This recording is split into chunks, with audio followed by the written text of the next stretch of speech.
Generalise power rule के related questions में हम एक्सरसाइज 3.2 के क्वेश्चन नंबर 8 डिस्कस करेंगे और इसी तरह एक एक्स्ट्रा क्वेश्चन है जो कि एक्सरसाइज में नहीं है लेकिन इसी के रिलेटेड है, हम उसको भी डिस्कस करेंगे। यहाँ पे हमारे पास जनरलाइज पावर रूल में हमारे पास कोई फंक्शन होता है और उसकी पावर। जनरलाइज पावर रूल में हमारे पास कोई फंक्शन है और अगर कोई फंक्शन हो और उसकी पावर लेट से कोई कांस्टेंट नंबर हो और अगर साथ में डेरिवेटिव फंक्शन का मल्टीप्लाई हो रहा हो और अगर इसे इंटीग्रेट करना चाहें विद रिस्पेक्ट टू एक्स, तो जनरलाइज पावर रूल ये है कि पावर्स में एक ऐड कर दें और उसी न्यू नंबर से डिवाइड भी कर दें। अगेन यहाँ पे इम्पोर्टेंट पॉइंट ये है कि हमारे पास डेरिवेटिव होना ज़रूरी है। डेरिवेटिव वाली टर्म मल्टीप्लिकेशन में होना रिक्वायर्ड। अब इस क्वेश्चन नंबर 8 में अगर हम फंक्शन को सपोज करें F of x is equal to log of X. log of X का डेरिवेटिव हमें पता है D F by D X, अगर कैलकुलेट किया जाए तो वो 1/x आता है। तो इस क्वेश्चन में सिचुएशन यही है कि हमारे पास एक फंक्शन है और उसमें साथ में डेरिवेटिव भी है। सो पावर रूल की रिक्वायरमेंट जो है वो फुलफिल हो रही है, सो हम पावर रूल अप्लाई कर सकते हैं। तो लेट्स से अगर ये आई है, आई फॉर इंटेग्रल, तो हम यहाँ से लिख सकते हैं I is equal two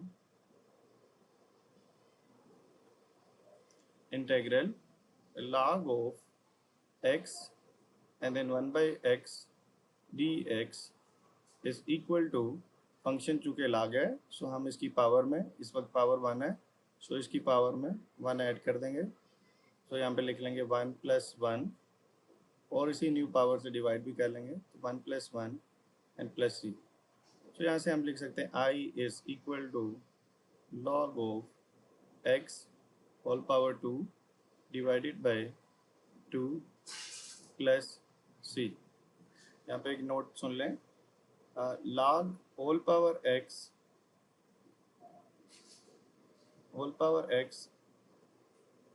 is not equal to log x के। ये दो डिफरेंट फंक्शन है। यहाँ पे हमें मतलब यह log whole power 2, log x whole power 2 का मतलब ये है कि हम log x को log x के साथ मल्टीप्लाई कर रहे हैं, जबकि log x स्क्वायर का मतलब है log x स्क्वायर का मतलब है log x इंटू एक्स और log x square actually 2 log x के इक्वल है।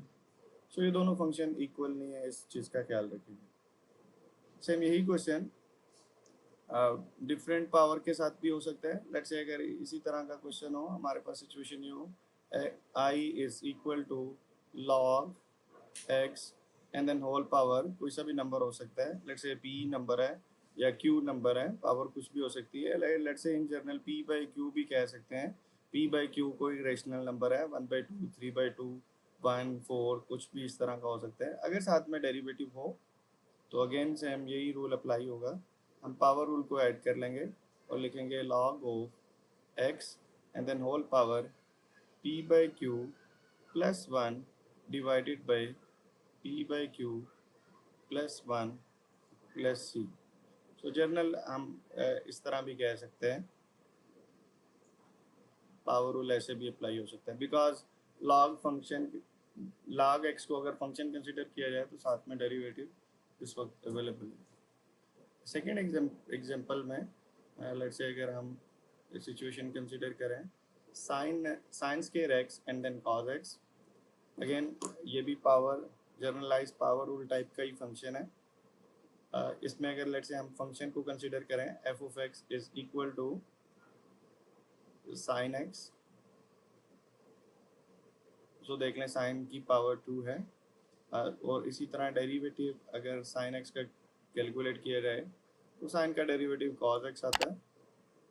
सो इस बेस पे हम लिख सकते हैं आई इज इक्वल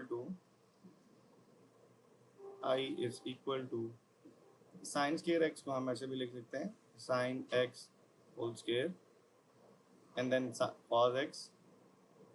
अब सिचुएशन क्लियर है, ये फंक्शन है हमारे पास और उसकी पावर हो रही है और साथ में डेरिवेटिव भी मल्टीप्लाई हो रहा है। सो जनरलाइज पावर रूल की जो कंडीशन है वो फुलफिल हो रही है। सो हम इस पे जनरलाइज पावर रूल अप्लाई कर सकते हैं और हम लिख सकते हैं I is equal to sign 2 में 1 ऐड कर लेंगे और इसी न्यू पावर से डिवाइड भी कर लेंगे and then plus constant of integration और हम लिख सकते हैं I is equal to sine cube या इसे लिखा जा सकता है sign 3x divided by 3 plus 3। तो ये फाइनल आंसर है। अगर लेट्स से इसी क्वेश्चन में अगर cos x की टर्म मिसिंग होती, डेरिवेटिव वाली टर्म मिसिंग होती, तो फिर पावर रूल अप्लाई नहीं किया जा सकता था, बिकॉज पावर रूल के लिए अगेन वही पॉइंट है कि डेरिवेटिव होना ज़रूरी है। यहाँ पे एक पॉइंट नोट कर लें, sine square x is not equal to sine x square. Sine square x का मतलब है साइन स्क्वायर x का मतलब है साइन x होल पावर 2, जबकि साइन x स्क्वायर का मतलब है साइन अप्लाई हो रहा है एंगल पे जो कि x स्क्वायर की फॉर्म में। तो ये दोनों इक्वल नहीं है, ये एक इम्पॉर्टेंट पॉइंट है इसमें। सो इन जनरल लेट्स से हम इसको जर्नलाइज भी कर सकते हैं। ये पावर 2 के लिए जैसे एप्लीकेबल था, इसी तरह कोई और पावर हो, साइन पावर n कह लें लेट्स से, और अगर साथ में cos x है तो इस वक्त भी पावर रूल अप्लाई हो जाएगा। हम लिख लेंगे i is equal to sine x power whole power n plus 1 divided by n plus 1 n plus c। और इसी तरह cos पे पावर हो, अगर लेट्स से साथ में साइन मल्टीप्लाई हो रहा हो तो तब भी पावर रूल की टाइप सी बनेगी। पावर रूल के लिए हमारे पास फंक्शंस की कोई पावर होनी चाहिए और साथ में डेरिवेटिव होना चाहिए, तो हम पावर रूल अप्लाई कर सकते हैं। जनरलाइज पावर रूल के रिलेटेड यही एग्जांपल्स थी। नेक्स्ट लेक्चर में हम एक्सपोनेंशियल फंक्शंस की इंटीग्रेशन कैसे कैलकुलेट की जाती है और उसके रिलेटेड जो एक्सरसाइज 3.2 में क्वेश्चंस हैं उनको डिस्कस करेंगे। तब तक के लिए अल्लाह हाफिज़, अपना ख्याल रखिएगा।